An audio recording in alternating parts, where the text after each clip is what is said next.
Obrigada, Dani. A graça e a paz.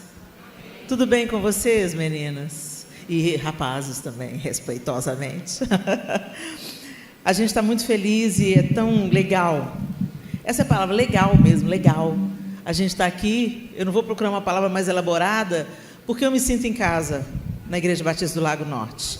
A gente, como a Dani falou, a gente tem uma história, já vivemos algumas coisas juntos e temos tantas boas memórias com a família de Deus que se reúne aqui nessa casa.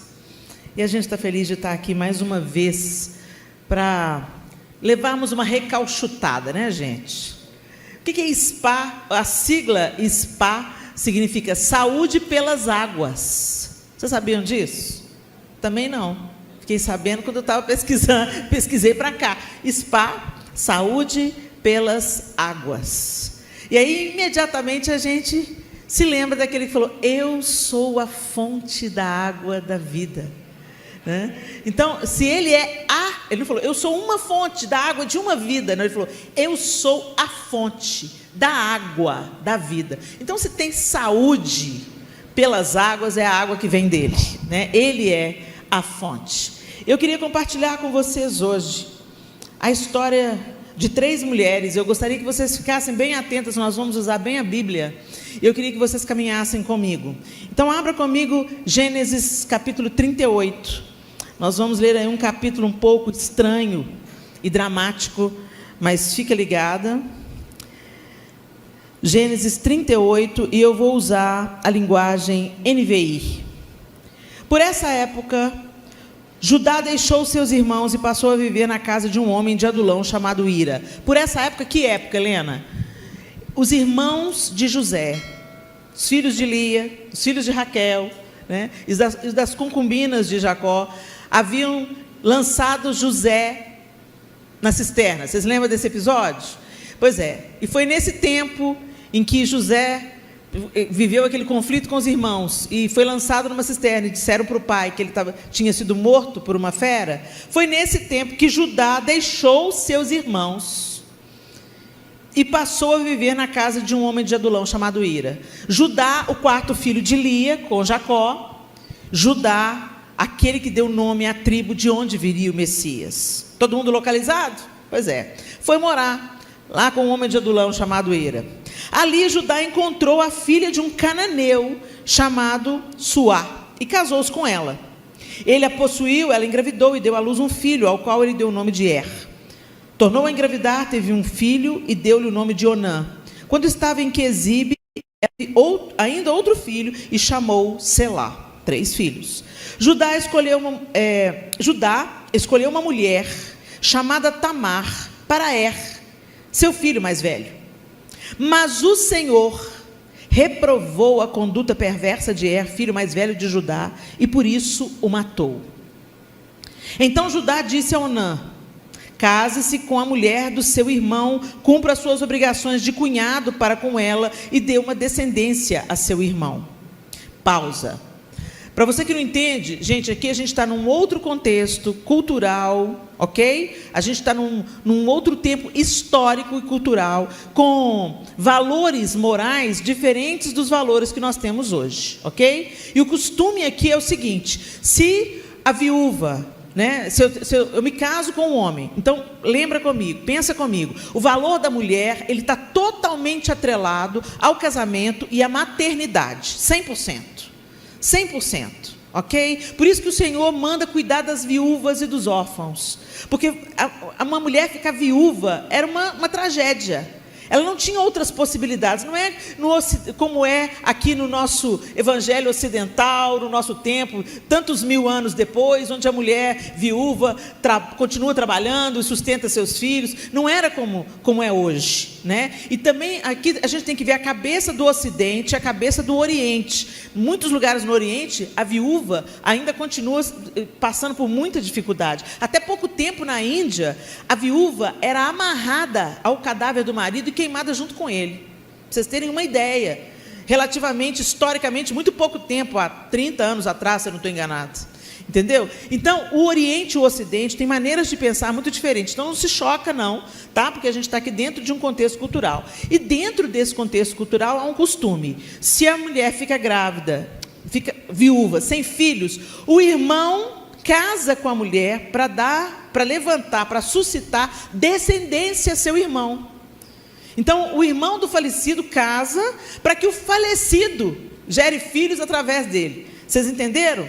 Ok. Então, por isso que Judá mandou Onã se casar com a mulher de porque para suscitar descendência para Mas Onã sabia que a descendência não seria sua. Assim, toda vez que possuía a mulher do seu irmão, derramava o sêmen no chão, para evitar que seu irmão tivesse descendência.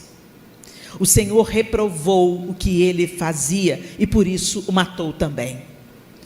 Ô, gente, graças a Deus por Jesus, né? Porque senão a gente tudo vira churrasquinho. Disse então Judá a sua nora Tamar: more como viúva. Presta atenção. Então, tinha 3 filhos, os 2 morreram pela ira de Deus, porque eles estavam fazendo o que era perverso diante de Deus, ok? E aí o Judá, que era o pai, disse a nora Tamar: more como viúva na casa de seu pai, até que o meu filho Selá cresça, porque temia que ele viesse a morrer como seus irmãos. Assim Tamar foi morar na casa do pai. Tempos depois morreu a mulher de Judá, filha de Suá, e passado o luto, Judá foi ver os tosqueadores do seu rebanho em Tímina com seu amigo Ira, o adulamita. Quando foi dito a Tamar: seu sogro está a caminho de Tímina para tosquear suas ovelhas, ela trocou suas roupas de viúva, cobriu-se com um véu para se disfarçar e foi sentar-se à entrada de Enaim, que fica no caminho de Tímina.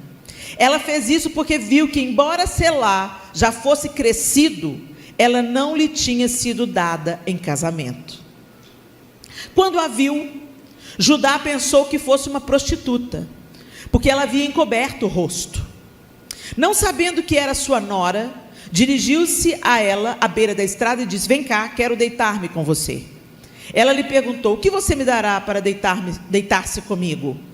Disse ele: eu lhe mandaria um cabritinho do meu rebanho. E ela perguntou: você me deixará alguma coisa como garantia, até que o mande? Disse Judá: que garantia eu devo lhe dar? Respondeu ela: o seu selo com o cordão e o cajado que você tem na mão. Ele os entregou e a possuiu, e Tamar engravidou dele. Ela se foi, tirou o véu e tornou a vestir as roupas de viúva. Judá mandou o cabritinho por meio de seu amigo Adulamita, a fim de reaver da mulher sua garantia, mas ele não a encontrou e perguntou aos homens do lugar: onde está a prostituta cultual que costuma ficar à beira do caminho de Enaim? Eles responderam: aqui não há nenhuma prostituta cultual. Assim ele voltou a Judá e disse: não a encontrei. Além disso, os homens do lugar disseram que lá não tem nenhuma prostituta cultual. Disse Judá: fique ela com o que eu lhe dei, não quero que nos tornemos objeto de zombaria. Contas, mandei a ela esse cabritinho, mas você não a encontrou. Cerca de 3 meses mais tarde, disseram a Judá: sua nora Tamar prostituiu-se, e na prostituição ficou grávida. Disse Judá: tragam-na para fora e queimem-na viva. Quando ela estava sendo levada para fora, mandou o seguinte recado ao sogro: estou grávida do homem que é dono destas coisas. E acrescentou: veja se o Senhor reconhece a quem pertence esse selo, esse cordão e esse cajado. Judá os reconheceu e disse: ela é mais justa do que eu, pois eu deveria tê-la entregue a meu filho Selá. E não voltou a ter relações com ela. Vamos até aí. Agora vai comigo para Josué, capítulo 2.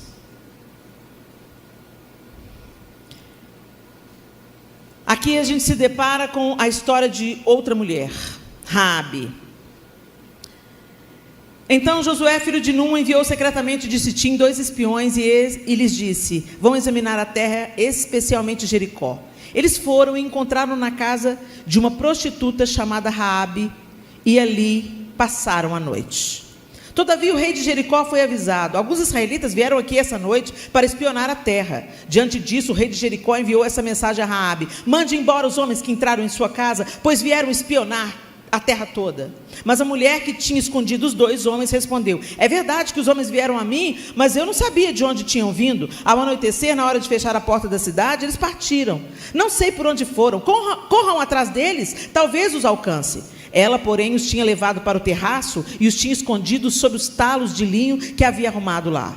Os perseguidores partiram atrás deles pelo caminho que vai para o lugar de passagem do Jordão, e logo que saíram, a porta foi trancada. Antes de os espiões se deitarem, Raabe subiu ao terraço e lhes disse: sei que o Senhor deu a vocês essa terra. Vocês nos causaram um medo terrível, e todos os habitantes dessa terra estão apavorados por causa de vocês. Pois temos ouvido como o Senhor secou as águas do Mar Vermelho perante vocês, quando saíram do Egito, e o que vocês fizeram a leste do Jordão, com Seom e Gog, os dois reis amorreus que vocês aniquilaram. Quando soubemos disso, o povo desanimou-se completamente, e por causa de vocês, todos perderam a coragem, pois o Senhor, o seu Deus, é Deus em cima nos céus e embaixo na terra. Jurem-me pelo Senhor, que assim como eu fui bondosa com vocês, vocês também serão bondosos com a minha família.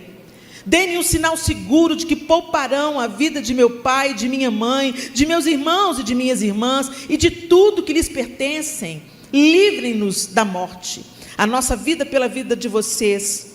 Os homens lhe garantiram: se você não contar o que estamos fazendo, nós a trataremos com bondade e fidelidade quando o Senhor nos der a terra. Então Raabe os ajudou a descer pela janela com uma corda, pois a casa em que morava fazia parte do muro da cidade. E lhes disse: vão para aquela montanha para que os perseguidores não os encontrem. Escondam-se lá por 3 dias até que eles voltem, depois poderão seguir o seu caminho. Os homens lhe disseram: estaremos livres do juramento que você nos levou a fazer, se quando entrarmos na terra você não tiver amarrado esse cordão vermelho na janela pelo qual nos ajudou a descer, e se não tiver trazido para a sua casa o seu pai, a sua mãe, os seus irmãos e toda a sua família. Qualquer pessoa que sair da casa será responsável por sua própria morte. Nós seremos inocentes, mas seremos responsáveis pela morte de quem estiver na casa com você, caso alguém toque nessa pessoa. E se você contar o que estamos fazendo, estaremos livres do juramento que você nos levou a fazer. Seja como vocês disseram, respondeu Raabe. Assim ela os despediu e eles partiram. Depois ela amarrou o cordão vermelho na janela. Quando partiram, foram para a montanha e ali ficaram 3 dias até que os seus perseguidores regressassem. Estes os procuraram ao longo de todo o caminho e não o acharam. Por fim, os 2 homens voltaram, desceram a montanha, atravessaram o rio, chegaram a Josué, filho de Num, e lhe contaram tudo o que lhes havia acontecido. E disseram a Josué: sem dúvida, o Senhor entregou a terra toda em nossas mãos. Todos estão apavorados por nossa causa. Agora vai comigo para Ruth. Ruth capítulo 3. Certo dia, Noemi, sua sogra, lhe disse: minha filha, tenho que procurar um lar seguro para a sua felicidade. Ruth era nora de Noemi. Ela havia se casado com um de seus filhos quando Noemi estava em Moabe. E Noemi sepultou em Moabe seu marido e seus 2 filhos. E ela dispensou as 2 noras para que as 2 noras reconstruíssem a vida delas, e ela voltaria então para a sua terra, para Israel. E Ruth falou: não, eu vou com você. E ela: não, você não vem comigo. Acaso eu posso ser mãe de outro filho? Eu posso te dar um outro filho para você casar? Não, volta para sua terra. E aí a gente tem o cântico de Ruth, né? Aonde quer que tu fores, eu irei. Seu povo é o meu povo, seu Deus é o meu Deus. Onde você morrer, ali eu serei sepultada. Só a morte me separará de você. É uma história linda de uma nora que assumiu o lugar de filha no lugar de Noemi. Mas Ruth era moabita, Ruth era estrangeira. Tinha muitas implicações uma mulher de outra nação, de outra terra, vir morar em Israel. E quando você vai lendo o livro de Ruth, a gente vê que tinha até risco dela ser violentada, dela ser estuprada, né? Boaz, que era o dono do campo onde os pobres vinham catar as espigas de milho, ele deu instruções sérias para os seus rapazes para não molestar aquela moça, porque as mulheres, gente, eram tidas assim. Se ela era jovem, bonita, era vista, não tinha dono, eu posso pegar. Então, naquela cultura, isso era moralmente tolerado. E Boaz dá uma ordem para que ela fosse preservada. Mas ela continua cuidando da sogra. A intenção de Ruth é estar com Noemi. A intenção de Ruth é cuidar da sua sogra, como uma filha cuida da mãe. Certo dia, Noemi, sua sogra, lhe disse: minha filha, eu tenho que procurar um lar seguro para a sua felicidade. Boaz, senhor das servas com quem você esteve, é nosso parente próximo. Esta noite ele estará limpando cevada na eira. Lave-se, perfume-se, vista sua melhor roupa e desça para a eira. Mas não deixe que ele perceba você até que tenha comido e bebido. Quando ele for dormir, note bem o lugar em que ele se deitar. Então vá, descubra os pés dele e deite-se. Ele dirá a você o que fazer. Respondeu Ruth: farei tudo o que você está me dizendo. Então ela desceu para ele e fez tudo o que a sua sogra lhe tinha recomendado. Quando Boaz terminou de comer e beber, ficou alegre e foi deitar-se perto do monte de grãos. Ruth aproximou-se sem ser notada, descobriu os pés dele e deitou-se. No meio da noite, o homem acordou de repente. Ele se virou e assustou-se ao ver uma mulher deitada a seus pés. Quem é você? Perguntou ele. Sou sua serva Ruth, disse ela. Estenda a sua capa sobre a sua serva, pois o Senhor é resgatador. Boaz lhe respondeu: o Senhor a abençoe, minha filha. Esse seu gesto de bondade é ainda maior do que o primeiro, pois você poderia ter ido atrás dos mais jovens, ricos ou pobres. Agora, minha filha, não tenha medo. Farei por você tudo o que me pedir. Todos os meus concidadãos sabem que você é mulher virtuosa. Vamos até aí. 3 mulheres. Todas estrangeiras, mulheres que não eram da tribo de Israel, né? Do povo de Israel. Alguma de vocês já morou em outro país, sem ser o Brasil, passou um tempo fora? Temos algumas? Temos algumas. Vocês sabem como é o olhar para o estrangeiro, não sabe? Para a gente que é turista, é tudo maravilhoso. A gente vai lá, desfruta, mas quando você vai morar na terra, trabalhar na terra, estudar na terra, e você vai conviver com os nativos, muitos são amorosos, solícitos e compreensivos, mas muitos são hostis, indiferentes e até ofensivos. Eles te olham de cima para baixo. É tão interessante que Deus, Ele ordena como o povo de Israel deve cuidar, deve tratar o estrangeiro. O estrangeiro, o órfão e a viúva estão na mira de Deus. Por quê? Porque Ele sabe da vulnerabilidade dessas 3 categorias de pessoas: estrangeiros, órfãos e viúvas. Nesse caso aqui, gente, nós temos 2 viúvas e uma prostituta. Então, pega a ideia. Não eram só 3 mulheres estrangeiras, eram 3 mulheres estrangeiras. 2 delas viúvas e uma delas prostituta. Piorou? Piorou. Aí quando você olha para Tamar,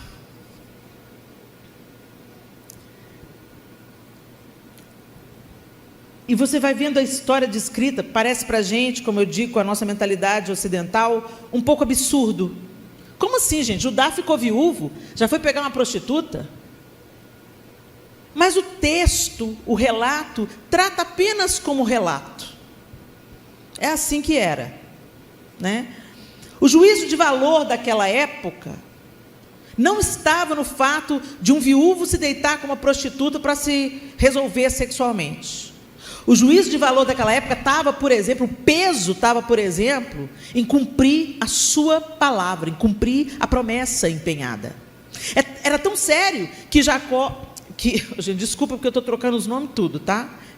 Coisas da Covid. Que Judá, era tão sério que Judá fez questão de mandar o cabritinho, porque era isso que ele tinha combinado com ela. Ok? Ele tinha combinado com ela que ele ia se deitar com ela por um cabrito, ia deixar tipo um pendão, né, um penhor, e aí ele depois ia mandar resgatar. E ele voltou, o amigo dele voltou lá e falou: não tem prostituta lá não. Ela falou: nós não vamos sofrer esse vexame. né? O texto diz isso, nós não vamos sofrer esse vexame. Nós fomos lá, nós quisemos cumprir a nossa promessa, mas ela não estava lá, não posso fazer nada, que ela fique lá com o que eu deixei com ela. Só que ele teve tanta disposição em cumprir o combinado do cabritinho, mas ele não cumpriu o combinado de entregar o seu terceiro filho para coabitar com a nora. Às vezes a gente quer ficar muito bem diante da sociedade, mas às vezes é melhor ficar bem diante da sociedade, mas como nós estamos diante de Deus?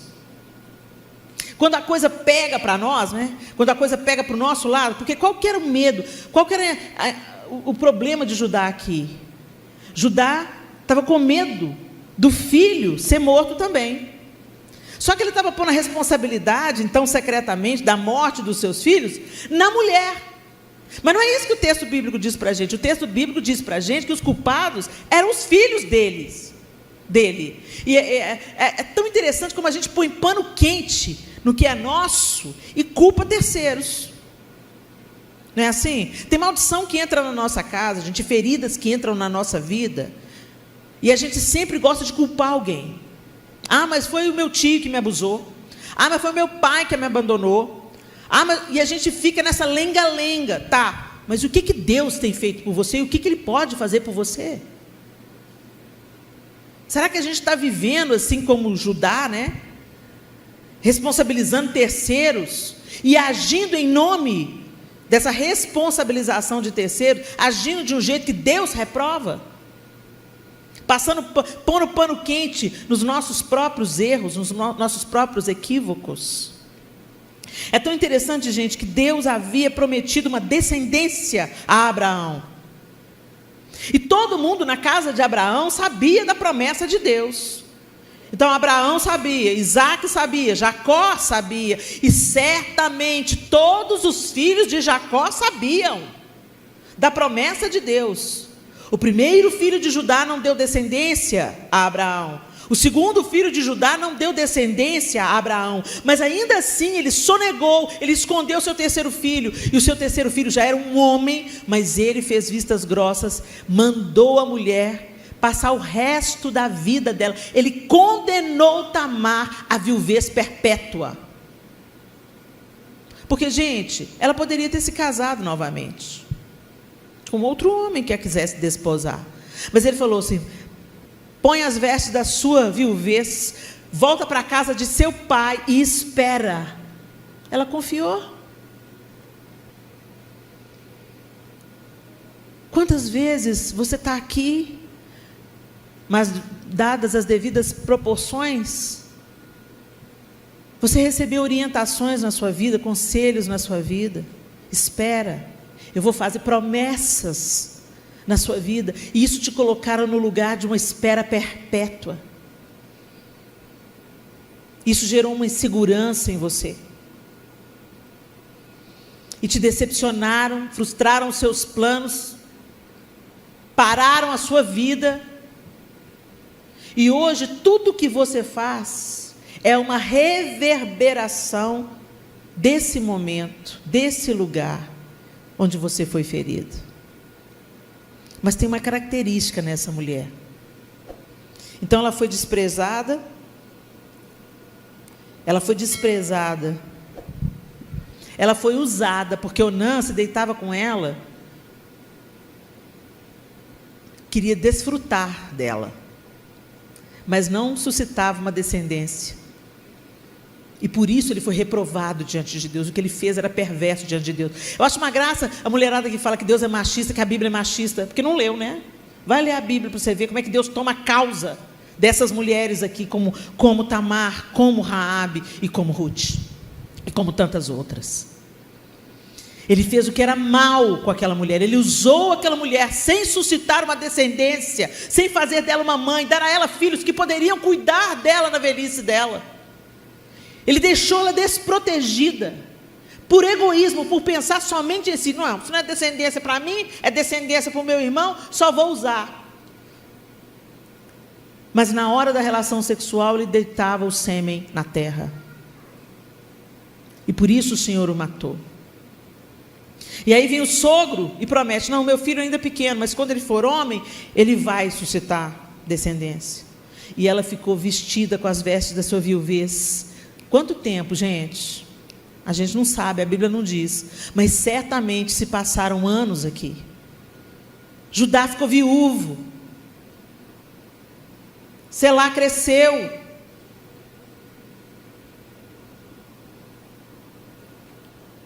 E aí o que ela fez? Quando ela ficou sabendo que ele vinha, ela se veste. A minha última esperança, a minha única possibilidade é ter um filho, para ter um filho dessa descendência, é me deitando com Judá.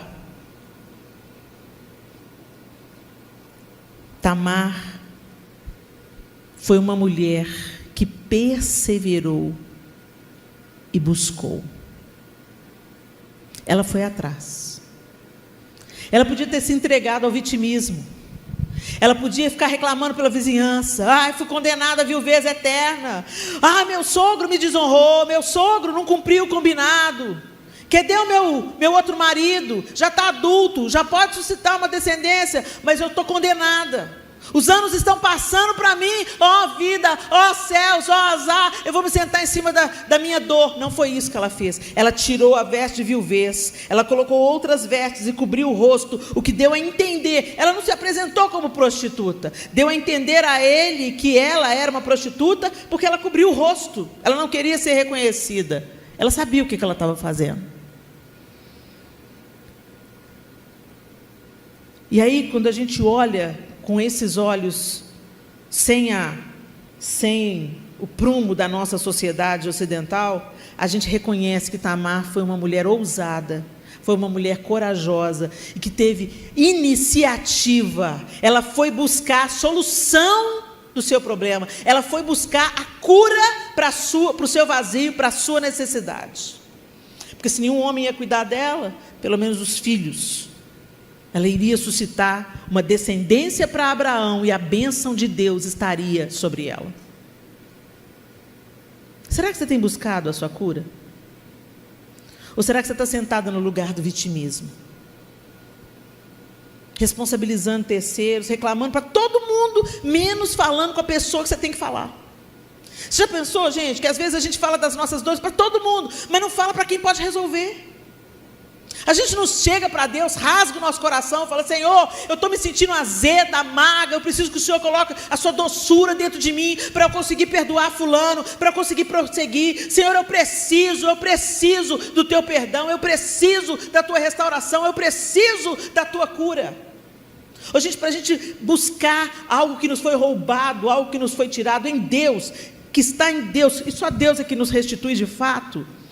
Isso exige um posicionamento de eu vou buscar. Tamar saiu da casa dela, Tamar trocou as suas roupas. Talvez você está vindo, eu estou fazendo então, Helena, eu saí lá da minha casa, troquei a minha roupa e vim aqui para o Spa da Alma.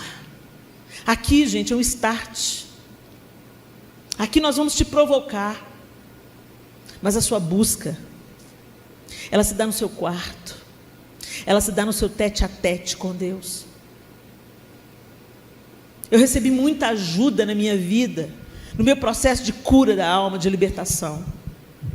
Mas o melhor conselho que a pastora Zenete Rodrigues me deu é: Helena, vai para o seu quarto, fecha a sua porta e vai buscar o Deus a quem você diz que ama e segue. E quando eu fiz 50 anos, a gente fez um musical para contar essa história. E eu contei essa história para o Atilano e ele fez o samba de demolição. Rasguei meu coração no quarto de oração, buscando ouvir a Deus como jamais ouvi. Chorei, gritei, clamei e confessei meus erros.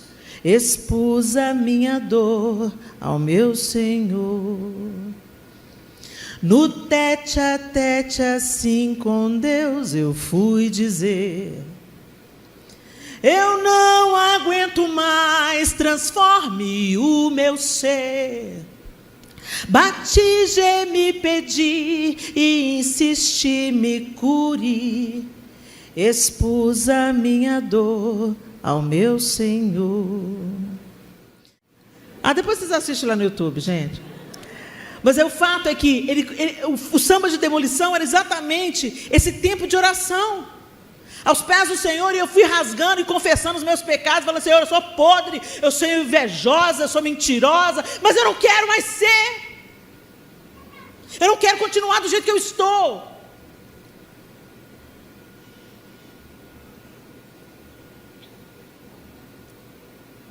Às vezes a gente vai diante de Deus e fica: Senhor, eu pego fulano, mato fulano. Foi fulano que fez isso comigo. Senhor, ô fulano, por que fulano está vivendo a vida boa? Ele me destruiu, fulano me abusou, fulano, meu patrão, meu pastor.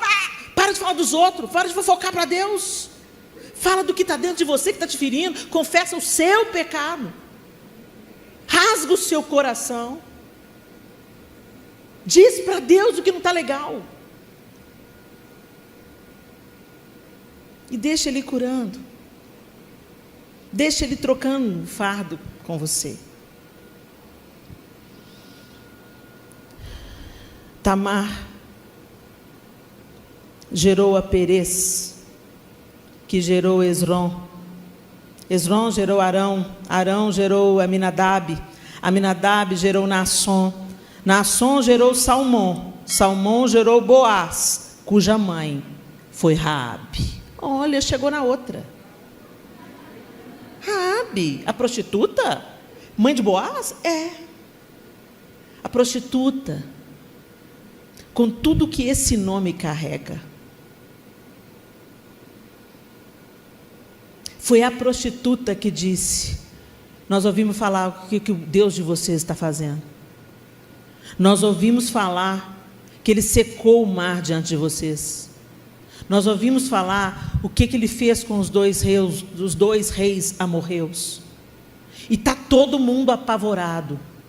Eu sei que o seu Deus é Deus no céu e embaixo na terra. Que confissão! Que confissão! Olha, está tudo perdido para nós, está tudo arruinado para nós, mas eu sei quem é o seu Deus, e Ele é Deus no céu, e Ele é Deus embaixo na terra. Então me poupe e poupa a minha família, porque eu reconheço que o Deus de vocês é poderoso, eu reconheço que Deus pode fazer o que Ele quiser fazer, eu reconheço que Ele é absoluto e soberano sobre todas as coisas, e eu imploro que vocês nos protejam. Eu protejo vocês e vocês protegem a mim e a minha casa. Tão interessante que quando a cura entra na nossa vida, ela não atinge só a gente. Ela muda a possibilidade, porque o diabo, gente, ele trabalha com teias. Ele tece na sua vida já mirando a sua descendência. Ele tece na sua vida para semear através da sua dor na vida dos seus filhos e na vida dos seus netos, e assim ele vai sucedendo e perpetuando as teias. Eu fui ferido. Você já conheceu alguém assim? Foi ferido, mas acabou reproduzindo na vida dos filhos a mesma coisa que sofreu. Eu não quero fazer isso, mas eu faço. Aquela oração do apóstolo Paulo, né? O bem que eu quero não faço, mas o mal que eu não quero é esse que eu faço. Quando você vê o filho que apanhou muito do pai, acaba batendo muito nos filhos. A filha da mãe solteira acaba engravidando também. E assim o diabo vai estabelecendo a sua teia de geração em geração. Mas Deus também é o Deus que abençoa de geração em geração. Você vai se apegar a quem? Você vai se apegar, você vai deixar quem trabalhar na sua vida? Você vai autorizar quem na sua vida? Mas eu quero te dizer o seguinte: quando Raabe recebeu e ela pediu a cura, ela não estava pensando só nela. Ela estava pensando em proteger seu pai, sua mãe, seus irmãos e irmãs, porque era a família que ela tinha. Ela não tinha marido, ela não tinha filhos. E só Deus sabe, a eternidade vai revelar o que isso provocou, porque Raabe não morava com o pai, com a mãe, com os irmãos e com as irmãs. Os espias falam: traga para dentro da sua casa o seu pai, a sua mãe, para dentro da sua casa, traga o seu pai, a sua mãe, seus irmãos, suas irmãs. Se eles não estiverem aqui, dançou. Eu fico pensando nela chegando na casa do pai, da mãe, dos irmãos, das irmãs. Talvez não se falassem mais. Vocês já pararam para pensar nisso? Gente, a Bíblia é muito direta, né? A Bíblia é um documento, então ela está sendo objetiva na sua narrativa, né? Mas eu gosto de imaginar a humanidade por trás de cada possibilidade. Não estou dizendo que é isso que aconteceu, não, tá? Muito cuidado nessa hora. Mas eu fico pensando, se eles não moravam com ela, será que eles se davam bem? Ou será que eles estavam... Ela era motivo de vergonha para a família. A prostituta que morava em cima do muro. Interessante, né? Em cima do muro que ela morava. Às vezes nós moramos em cima do muro. Eu fico imaginando ela: vocês têm que vir para a minha casa. Eu fico imaginando, gente, o que pode ter acontecido? 1000 coisas podem ter acontecido, mas eu fico imaginando o pai dela: na sua casa? Eu não piso lá nunca. A casa da desonra? A casa da prostituição? A casa da vergonha? Não, pai. Vai ser a casa da salvação. Porque os homens de Israel vêm aí. E o Deus deles vai destruir tudo. E lá em casa vai ser abrigo. Quando você continua lendo a narrativa, que a gente não tem tempo para ler aqui, os espias cumprem a promessa. Raabe e toda a sua família é salva, e eles passam a habitar no meio do povo de Israel. Mas mais do que isso, Raabe construiu a sua própria família. Ela se casou com Salmão e deu à luz a Boaz. Raabe, uma mulher que acreditou e empreendeu em favor da sua casa. Então, quando você mira na sua cura, na restauração da sua alma, das suas emoções, das suas memórias, você não está apenas cuidando de você. Você não está apenas resolvendo a sua parada. Você está acreditando que Deus é Deus em cima no céu e Deus embaixo na terra. E que o Deus que sarou Raabe, restaurou a história de Raabe, também pode sarar você e restaurar a sua história. Então primeiro você acredita como Raabe acreditou. E depois você empreende. Ela protegeu aqueles homens e ela fez um tratado com eles. Que a família dela fosse restaurada. E às vezes nós precisamos de fazer tratados com Deus, dobrando os nossos joelhos e clamando pela nossa família, para que a cura que entrou na nossa vida nos restaure por completo e passe por nós e alcance toda a nossa descendência.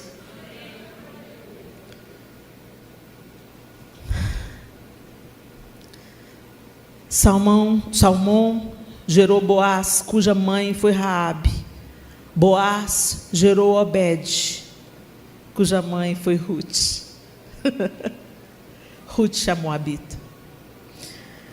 Ruth, aquela que foi para servir sua sogra. Ruth, que não olhou a sua sogra como uma adversária. Hashtag fica a dica. Ruth, que amou sua sogra como se ama uma mãe. E foi amada por Noemi como uma filha. Deus quer restaurar e precisa restaurar os relacionamentos de noras e sogras. Essa história de não, sogra enche muita paciência. Deixa eu te falar, minha linda, sua hora vai chegar.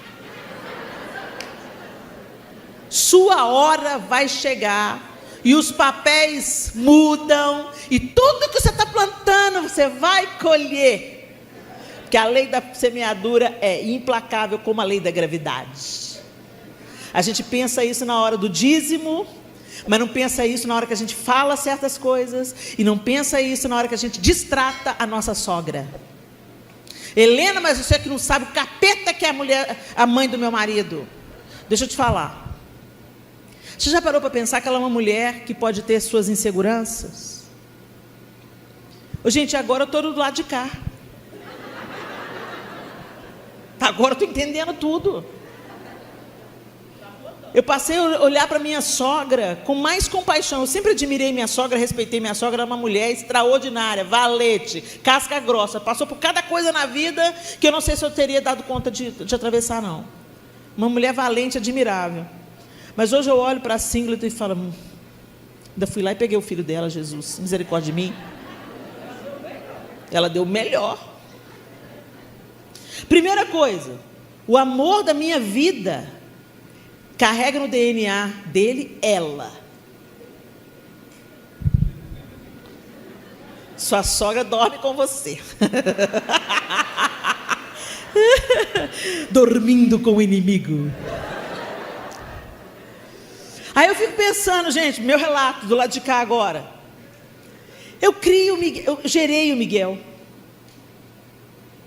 Ele foi tecido no meu ventre. Depois eu amamentei o Miguel. Miguel, na hora de nascer, quase morreu. O cordão umbilical enrolou no pescoço dele. Ele já estreou na vida experimentando milagre. Depois o Miguel passou uns 3 sustos na gente na vida.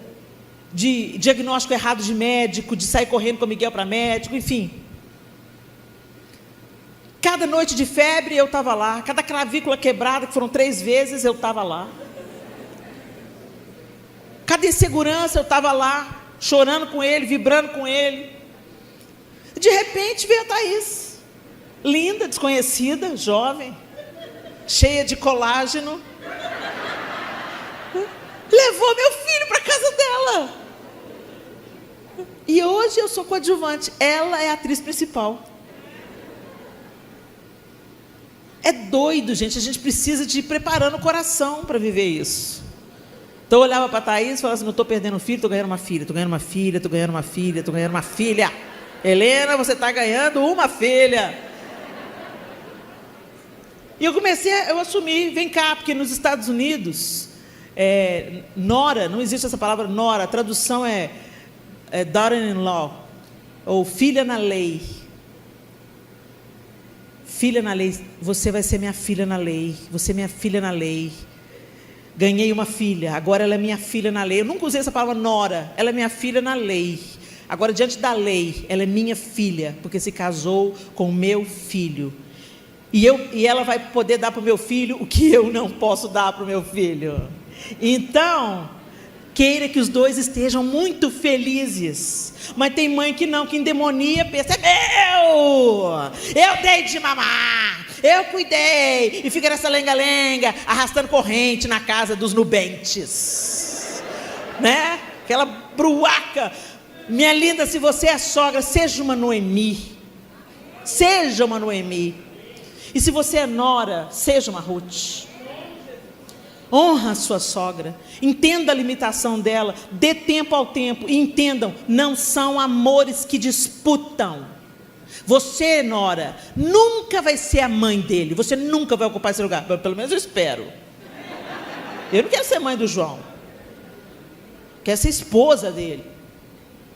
E você, sogra, entenda, você nunca vai poder ocupar o lugar da sua nora. Ótimo, ninguém concorre, cada um no seu quadrado. Ok? Deixa Deus restaurar esse relacionamento. Mas vamos voltar aqui para Ruth. Ruth, a mulher que obedeceu e se posicionou. Incrível. Quando Noemi chega para ela e fala assim, olha minha filha, o negócio é o seguinte, você é minha filha, né? Então você vai obedecer o que eu vou mandar você fazer. Você vai se banhar, você vai se perfumar. Olha Noemi arrumando marido para Ruth. E ela fala o quê para a sogra? Eu vou fazer tudo conforme você me mandou. Ô, gente, obediência traz bênção para a vida da gente. E às vezes quando Deus começa a tratar algumas questões na nossa vida, no nosso caráter, sabe, revirar aqueles entulhos que estavam lá no profundo, você achava que estava resolvido, mas Deus começa a mexer, como no spa da alma, a gente está mexendo nessas questões, e aí vem aquele cheiro ruim à tona, porque mexe no lixo do passado. Tem certas coisas que Deus vai limpar, e a gente tem que entrar no caminho da obediência. E obedecer não vai ser fácil, principalmente se você tem um coração ferido. O coração ferido se rebela e faz parceria com Satanás. Todo rebelde tem parceria com ele. Mas aquele que se submete tem parceria com o Cordeiro de Deus. Aquele que obedece. Gente, obedecer não foi fácil. Não é fácil, não foi fácil para Jesus também não. Mas a obediência dele trouxe vida para você. E a sua obediência vai gerar vida para você e vai gerar vida além de você, para a sua descendência, para a sua casa, para os seus amigos e para onde mais Deus quiser transbordar você. Mas tem que ter obediência. Eu me lembro na época que eu estava passando pelo meu processo, a Zenete falou assim: Helena, você não vai mais ministrar. Como é que é? Não, você não pode ministrar, você vai ficar um tempo distanciado, mas você tem que estar em todo culto, sentado no primeiro banco, assistindo as ministrações do Diante do Trono, mas você não vai ministrar. Eu não sei se você vai participar da gravação do 3º CD, que era o Águas Purificadoras. Sabe por que aquele CD foi uma bênção? Porque nós todos estávamos no liquidificador de Deus, passando pelo processo. Então, quando a gente estava cantando lá, quero beber do teu rio, Senhor, sacia minha sede, lava o meu interior. Não era da boca para fora. Vinde, voltemos ao Senhor, pois Ele nos despedaçou e nos sarará. Deus estava me despedaçando. Por quê? Porque o orgulho tinha que morrer, a autossuficiência tinha que morrer, a rebelião tinha que morrer. E Deus não faz isso sem quebrar o vaso. Ele quebra tudo e faz de novo. Ele não põe remendo. E esse processo de demolição, como chama o samba de demolição, é porque eu me senti sendo demolida de fato. Deus tem que jogar no chão, Deus tem que desmanchar. E aí fazer de novo e fazer certo. E isso vai confrontar o nosso orgulho, confrontar a nossa rebelião, confrontar o nosso achismo, confrontar o que a gente acha certo. Não é o que a gente acha certo, é o que a Bíblia diz. E Deus me levou para o caminho da obediência. E foi tão doloroso. Eu tinha que sentar no primeiro banco e eu não podia ministrar. Aí chegou uma menina do grupo, porque o diabo é esse, que no meio da tempestade, ele usa a boca do distraído. Você não distrai não, gente, não distrai não, que o diabo fala na sua boca. É só você distrair um pouquinho, ficar um pouquinho mais emocionado, alegrinho, que ele usa a sua boca. Não se distrai não. Aí estava lá minha amiga, minha irmã querida. O problema não é ela, discirna o seu inimigo, não foi ela, é quem falou na boca dela. Falou assim: você não está ministrando não? Ela da banda, né? Está ministrando não, Helena? Negócio com você está ruim, hein? Porque eu não sou casada e estou continuando a tocar. Eles estavam providenciando para ela legalizar o casamento dela. Ela vivia junto com o marido há muitos anos já tinham filhos, mas não eram legalmente casados. Você deve estar muito ruim, porque eu, que sou amaziada, estou ministrando? Aí, o seu eu, né? Levanta. Por que eu tenho que me submeter? Isso é coisa de homem. Deus não faz isso comigo. Deus faz isso com você sim. Quem te contou que Deus não castiga, mentiu. A Bíblia diz que Deus corrige o filho a quem Ele ama e açoita a todo aquele que Ele quer bem. Ele não poupou o seu único filho para te ter de volta. Não pense você que Ele vai pegar leve com você se você estiver indo para o inferno. E agora, graças a Deus, quando Deus ainda está pegando pesado comigo, eu fico ainda em esperança. Porque quando Ele desistir, Ele te joga na mão de Satanás e tira o freio de mão e fala: desce ladeira abaixo, querida. É isso que é o apóstolo Paulo de entregar. O apóstolo Paulo fala: entregou eles, Deus a uma atitude reprovável de mente, né? A pessoa perde a capacidade de se arrepender. Sabe quando é isso? Quando Deus tira a mão. Ah, não quer não? Quando Deus tira a mão, você está entregue a si mesmo, consequentemente entregue ao seu desejo, que Satanás não vai desperdiçar logo. Entendeu? Então, enquanto Deus está te apertando, é porque vai dar forma nesse barro, querida. Aguenta firme, porque vai ficar maravilhoso. Não vai ser fácil. O caminho da cura é o caminho da auto-humilhação e de deixar o Senhor quebrar o que precisa ser quebrado, para o que é correto ser estabelecido, para Ele te ajustar. Sabe parede? Você tem o prumo, não é? Você vai construir na parede. Ela tem que ser construída na linha do prumo. E o prumo vai te mostrando se a parede está reta ou não, senão vai dar uma barriga na parede, a parede vai ficar torta. Ela vai ficar torta, ela vai ficar frágil. O espada-alma é o lugar, o momento da gente dar um start no prumo. Deus coloca o prumo. E se a parede está torta, Ele vai derrubar para fazer ela subir direito. Porque se você não estiver pronta, vai quebrar. É igual o vaso. No meio do meu processo de cura, de libertação, eu estava fazendo uma aula de cerâmica na universidade, fazia arte.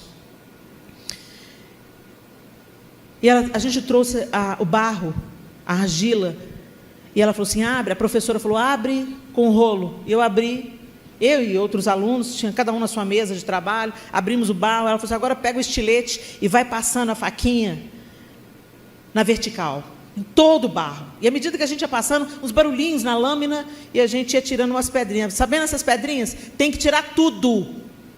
Tem que tirar tudo. Então tem que passar a lâmina bem pertinho, os cortes um do outro, para nenhuma pedrinha passar de batido. E assim a gente fez. Quando eu acabei, eu falei assim, agora tudo na horizontal. Ai, professora, que canseira. Por que isso, professora? E aquele tanto de pedrinha, um montinho de pedrinha aqui, só subindo, só subindo. Tira a pedra, passa a faquinha, tira a pedra, passa a faquinha, tira a pedra. Aí eu falei, ai, que canseira, já estava cansado, meu braço estava doendo. Ela, acabou, gente, acabou. Agora vira a massa e faz tudo do outro lado. O quê? Ela, para de reclamar, Helena, faz logo. Eu falei, não, professor, já estou cansado. Eu era muito reclamona. É uma área que eu ainda tenho que vigiar na minha vida. Aí eu, não, estou cansada, professora. Ela falou assim, Helena, deixa eu te explicar. Se não tirar todas as pedrinhas, o que acontece?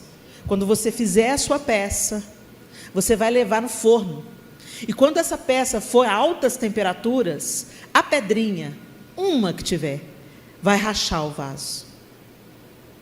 Você perdeu todo o seu trabalho. Então, eu sei que é chato, eu sei que é demorado, eu sei que faz doer seu braço, mas é necessário para o seu trabalho ser bem feito.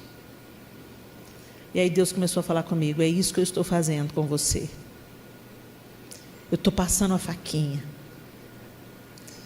E as pedrinhas estão brotando. Insatisfação, murmuração, inveja, chocarrice, autossuficiência, orgulho, arrogância. Os pontinhos só subindo. Se eu não tirar isso de você, quando a vida te levar a altas temperaturas, você vai quebrar. E vai perder toda a sua utilidade. E a capacidade de reter o conteúdo. Ruth se submeteu. Eu fico pensando que não foi uma coisa tão fácil. É linda a história. Mas ela saiu da sua terra, da sua parentela, dos seus deuses, e ela foi para uma terra estranha, para um povo estranho, para o desconhecido, com uma senhora idosa. O que vai acontecer? Agora eu sou responsável por ela, ela é responsável por mim, nós só temos uma outra. Mulher não trabalhava naquela época, nós vamos defender. O que ela estava fazendo? Catando espiga. Porque Deus mandou, quando vocês forem fazer a colheita, e a espiga caiu no chão, não pega, porque é assim que eu vou alimentar o pobre, o necessitado e a viúva. E assim ela ficava, catando as espigas na eira de Boaz e vendendo para trazer sustento. Ela obedeceu. E ela se posicionou. Noemi falou, se coloca aos pés dele.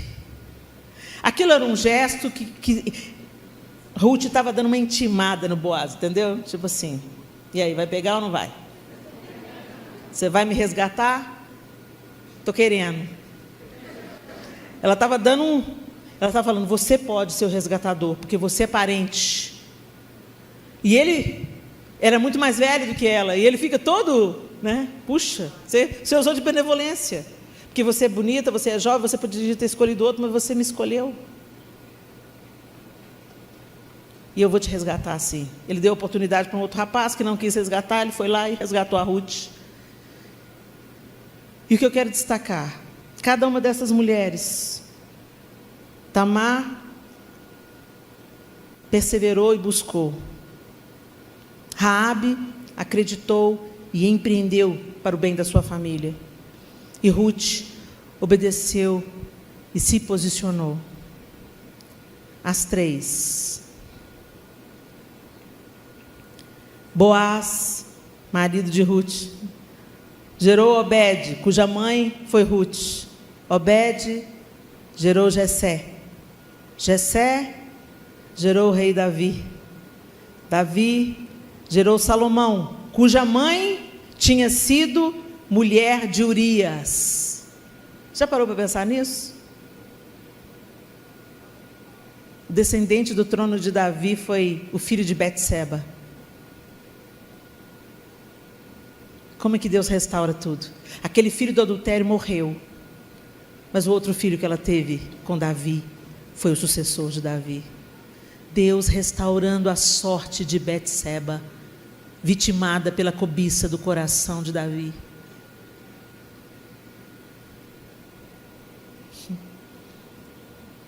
E a gente sabe qual é o descendente que pisou a cabeça da serpente. Jesus, nascido na casa de Davi, descendente de Davi, filho de Davi. Essas três mulheres improváveis, feridas, desprezadas, enganadas, prostitutas, estrangeiras, viúvas, improváveis, feridas,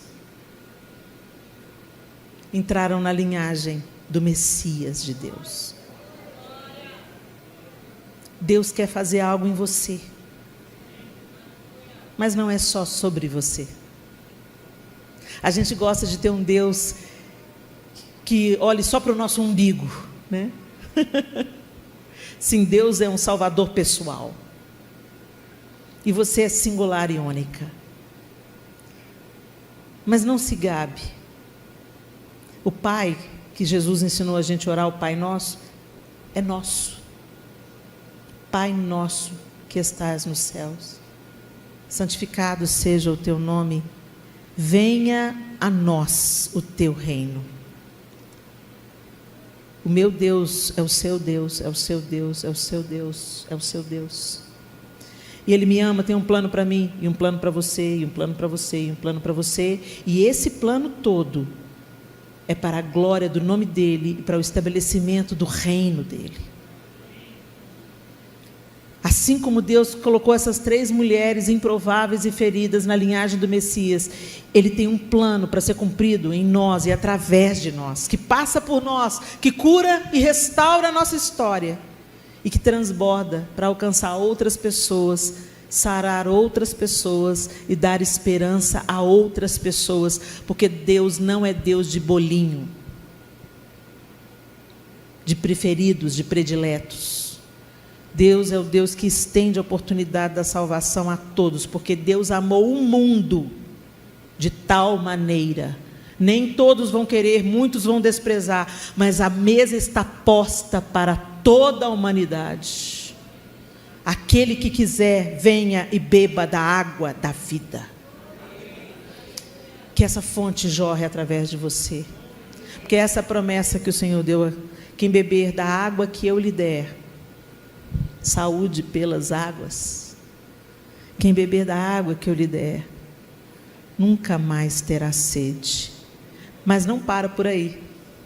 Eu serei nele uma fonte a jorrar para a vida eterna. Deus também quer jorrar através de você para alcançar outros. Feche os seus olhos.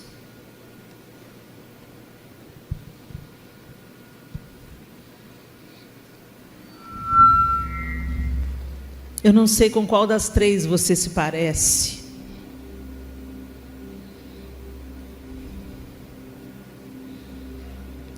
Eu não sei se você é aquela que tem a visão e a disposição de Tamar. Eu não sei se você é aquela que é muito preocupada com a família, como Raabe. Eu não sei se você é desprendida a ponto de fazer tudo para abençoar outra pessoa, como Ruth. Mas eu sei que nós todas somos mulheres. Em um certo lugar a gente se encontra. Nós somos tão singulares e tão diferentes, mas em muitas coisas nós somos tão parecidas. E Deus te vê. Deus vê o seu coração, como Ele viu o coração de Tamar. Deus contempla a sua fé, como Ele viu a fé de Raabe. Deus observa a sua obediência e abnegação, como Ele enxergou isso em Ruth. E Ele quer plantar outras tantas qualidades em você. Ele quer fazer florescer tudo aquilo que Ele planejou para você. Mas para isso Ele vai ter que limpar o terreno, tirar as pedras, a sujeira, os entulhos, colocar substrato, nutrir, colocar remédio nas pragas, podar. E o processo às vezes se estende um pouco e pode ser doloroso. Mas eu quero te encorajar, vai valer a pena. Porque o Senhor corrige. Mas nós temos uma promessa que Ele nunca coloca um fardo sobre nós que a gente não seja capaz de suportar. Jesus disse assim: eu estarei com vocês todos os dias, até a consumação dos séculos. Ou seja, seja lá o que você esteja passando, você não está sozinha. Então se abra para a cura. Se abra para as águas. Vem sobre nós, Senhor. Não seja tolerante com a ferida. Não vá para debaixo do tapete, gente. Isso só atrasa o processo. E às vezes piora, infecciona.